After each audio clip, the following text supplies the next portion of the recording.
ज़रा सोचिए, अगर आप जिस भाई को राखी बांधें वही भाई आपके साथ दुष्कर्म करे तो कैसा लगेगा। या फिर जिसको आपकी बहन राखी बांधे, जिस भाई को आपकी बहन राखी बांधे, आपकी बेटी राखी बांधे और उसी बहन के साथ वो भाई दुष्कर्म करे, दरिंदगी करे, तो इससे बड़ी दुख की बात क्या होगी। और जिसके कलाई पर राखी बांधे, उसकी लंबी उम्र की दुआ करे, अपनी रक्षा का वचन ले, वही भाई जो है दुष्कर्म करे, तो इससे बड़ी दुख की बात क्या हो सकती है। ये आदमी इस कदर गिरता जा रहा है कि ना तो उसको बहन दिख रही है, ना उसको कुछ दिख रहा है, बस उसको अपनी भूख, अपनी प्यास दिख रही है, अपनी ज़रूरतें दिख रही हैं।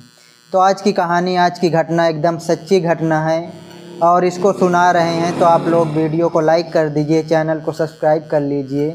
तो चलिए कहानी को शुरू करते हैं। दोस्तों, एक भाई अपनी ही बहन पर गंदी नज़रें रखने लगा था। धीरे धीरे उसकी नीयत इतनी ख़राब हो चुकी थी कि वह यह तक भूल गया कि जिस दिन वो वारदात को अंजाम देने वाला है वो सबसे पवित्र दिनों का एक वो संयोग है जिस पर एक बहन अपनी भाई की उम्र को अधिक बढ़ाने की मंशा रखती है, ईश्वर से कामना करती है। लेकिन आज की यह पूरी कहानी आपके दिल को झकझोर देगी, जिसमें एक भाई ने अपनी बहन के साथ उस रिश्ते को शर्मसार कर दिया जिसमें एक बहन रक्षाबंधन जैसे दिन पर अपने भाई की उम्र के लिए मिन्नतें करती है। यह कहानी है औरैया के बेधना कोतवाली क्षेत्र की, जिसकी शुरुआत होती है एक ऐसे समय से जब एक चचेरा भाई अपनी बहन को लेकर अपनी नीयत को दिन पर दिन खराब करने लगा था। उस बहन की उम्र मात्र 14 से 15 साल के आसपास रही होगी, लेकिन उसे एक ऐसे समय की आवश्यकता थी जब वह उसे अकेले में पा सके।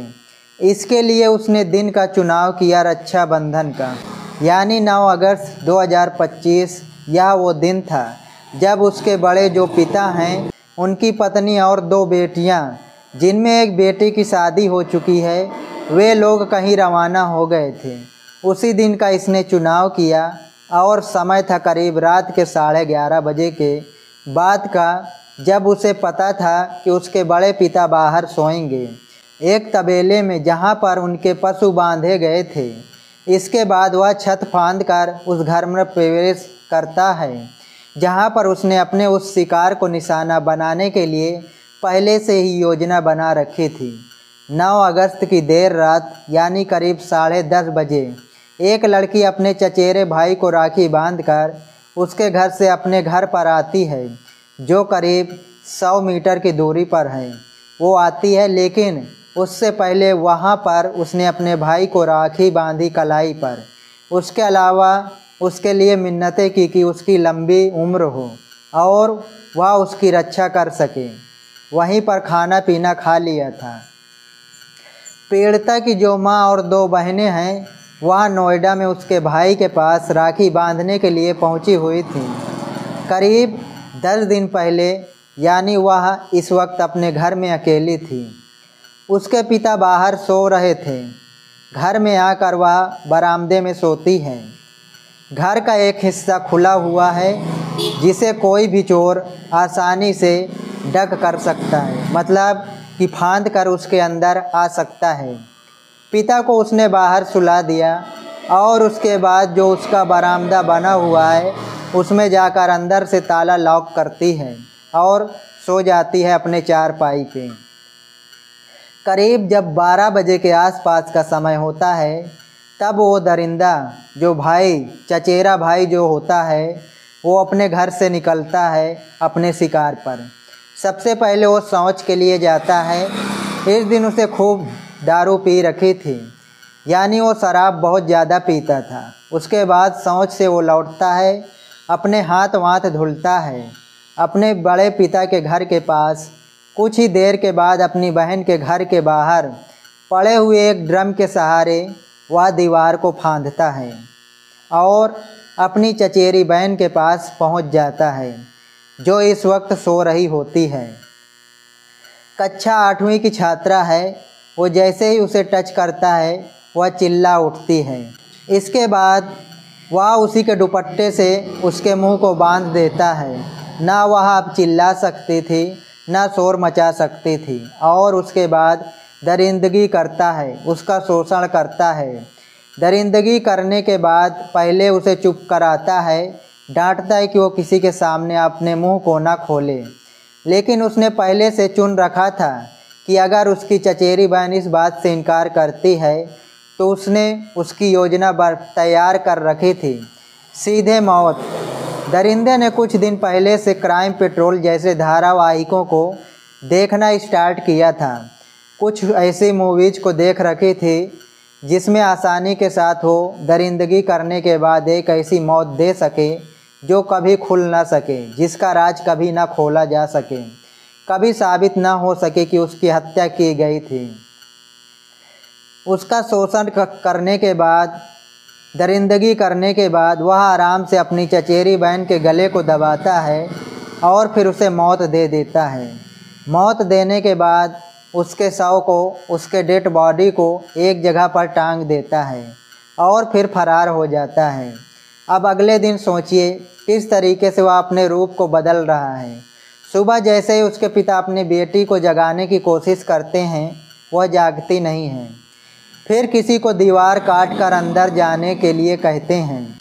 पड़ोस का ही एक इंसान अंदर जाता है, उसके बाद दरवाजे को खोलता है। अंदर जब वो पहुंचते हैं तो देखते हैं उनकी बेटी अब जिंदा नहीं है। अब यह सूचना पुलिस को दी जाती है और उसके बाद जैसे ही पुलिस पहुंचती है, यह दरिंदा भी पुलिस के साथ साथ रहता है। जहां पुलिस नहीं पहुंचती उससे पहले यह क्राइम सीन की जगह पर पहुंच जाता है और उसके बाद जब पुलिस आती है तो उसके साथ सवाल जवाब भी करता है। पुलिस वालों से परिवार वालों की नोक झोंक भी होती है।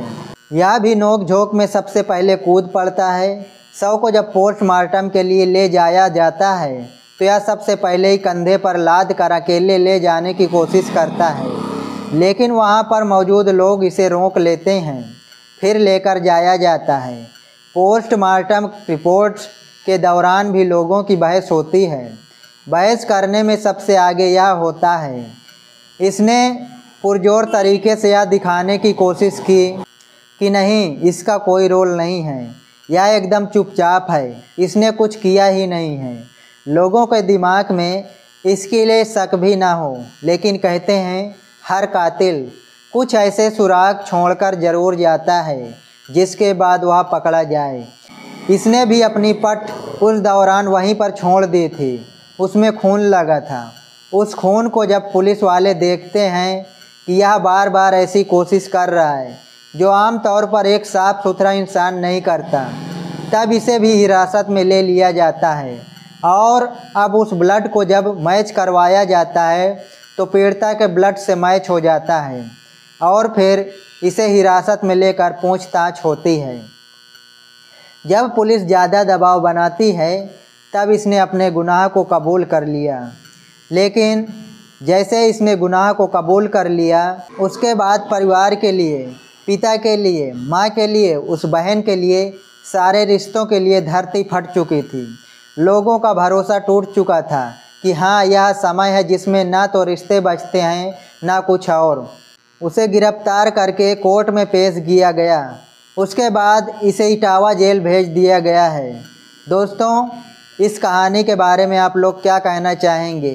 क्या आज के ज़माने में कोई भी रिश्ता सेफ है, चाहे वो भाई बहन का हो, चाहे देवर भाभी का हो, या फिर चाचा भतीजे का हो या चाची भतीजे का हो?